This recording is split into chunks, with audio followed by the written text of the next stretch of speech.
South Africa, my homeland, a land of stunning beauty, diverse cultures, and a spirit that refuses to be broken.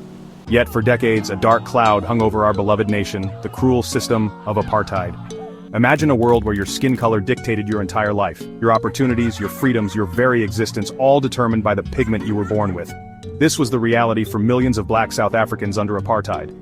Apartheid, an Afrikaans word for separateness, was more than just segregation. It was a brutal system of racial oppression designed to strip black South Africans of their rights, dignity, and humanity.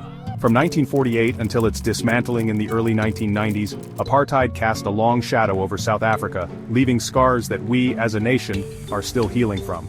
But even in the darkest of times, the human spirit yearns for freedom. The fight against apartheid was long and arduous, marked by both peaceful protests and armed resistance. It was a fight for basic human rights, for equality, for the soul of a nation. This is the story of apartheid, its rise, its reign of terror, and its eventual fall. It is a story that must be told, remembered, and learned from, so that such darkness may never again engulf our world. The roots of apartheid ran deep, nourished by a history of colonialism and racial prejudice. After the Second World War, as the world celebrated victory over fascism, a new darkness was taking hold in South Africa. The National Party, a white Afrikaner-dominated party, rose to power in 1948 on a platform of segregation and white supremacy.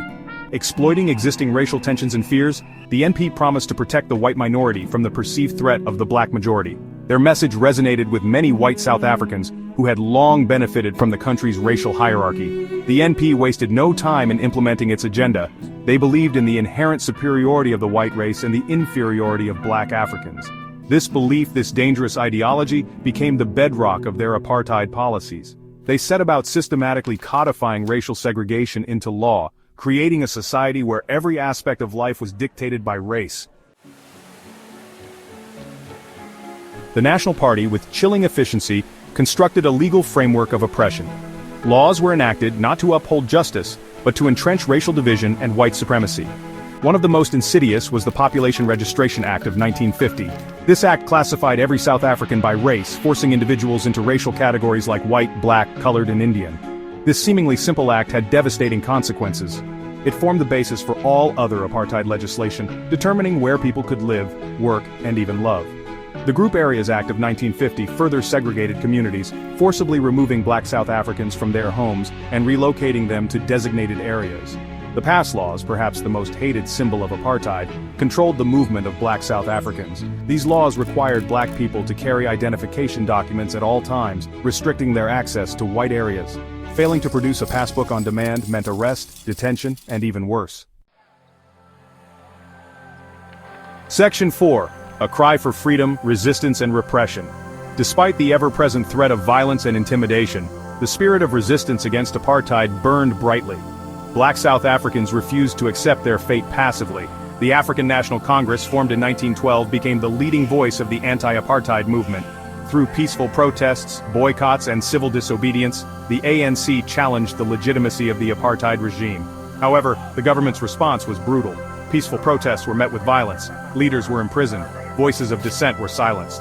The Sharpeville Massacre of 1960, where police opened fire on peaceful protesters, killing 69 people, many shot in the back, shocked the world and exposed the true brutality of the apartheid regime.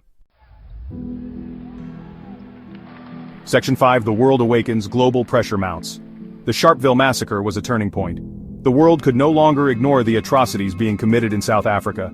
International condemnation grew, and countries began to impose sanctions on the apartheid regime. The United Nations denounced apartheid as a crime against humanity. Sporting events were boycotted, isolating South Africa on the world stage. Artists refused to perform in the country. Investors withdrew their money. The pressure on the apartheid government mounted. They were becoming international pariahs. Their economy was suffering. The walls were closing in. Section 6. Dawn of a New Era, the Fall of Apartheid. By the late 1980s, the tide had turned. The combination of internal resistance and international pressure was taking its toll. In 1990, after 27 years of imprisonment, Nelson Mandela, the iconic leader of the ANC, walked free. Mandela's release signaled the beginning of the end of apartheid. Negotiations between the government and the ANC intensified, leading to the formal dismantling of the apartheid system in 1991. On April 27, 1994, South Africa held its first free and fair elections. The world watched in awe as millions of black South Africans queued for hours, some for days, to exercise their right to vote, a right denied to them for generations. Nelson Mandela, the man who had become a global symbol of hope and resilience, was elected the first president of a democratic South Africa. Section 7. Scars of the Past, Seeds of the Future. The fall of apartheid was a momentous victory not just for South Africa, but for humanity. It demonstrated the power of resilience, the triumph of hope over despair, and the enduring belief in the inherent equality of all human beings. However, the legacy of apartheid continues to cast a long shadow. The economic and social disparities created by decades of systematic discrimination remain. We still have a long way to go to heal the wounds of the past and build a truly just and equitable society. To be free is not merely to cast off one's chains, Nelson Mandela once said, but to live in a way that respects and enhances the freedom of others. As we move forward, we must remember these words. We must remain vigilant against all forms of racism, discrimination, and intolerance. We must ask ourselves, could such a system or something equally insidious ever rise again? We must never forget the lessons of apartheid, for the price of freedom is eternal vigilance.